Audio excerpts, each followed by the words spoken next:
Fertilization guide, abono ulit tayo sa ating talong. Yan na yung mukha ni talong.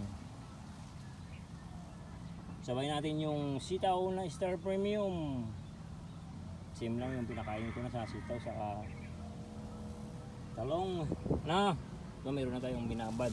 Demo lang natin yung for beginners kung ano yung pinapakain natin sa 20 days na yan. Huling pakain natin yan ng 15 days. Mahirap magpalaki pag gantong tag-araw. Nangulot ang dahon. Dali lang naman yan, aggregate lang. Isang lata ng ammonium sa isang balding tubig sa triple 14, 1:1 yung ipapakain natin sa talong saka sitaw. Ayan, tunawin yan, ganyan na yung kalalabasan. Of course yung ating hyper, isang kutsara nito. Ganito na, umaitim na.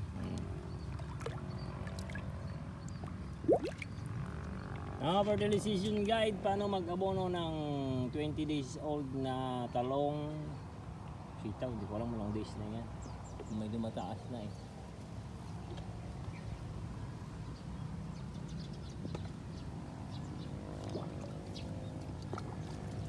Palitan natin yung pagpapakain. Yeah. Right po. Isang lata kada puno. Ganyan yung itsura oh. Medyo kulot lang. Parang nagkulot nung naulanan. Tapos sitaw.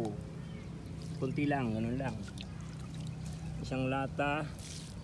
Tapos bagsakan mo lang ng konti lang yung sitaw. Kasi medyo matapang tong timpla natin. May palabas ng bulaklak.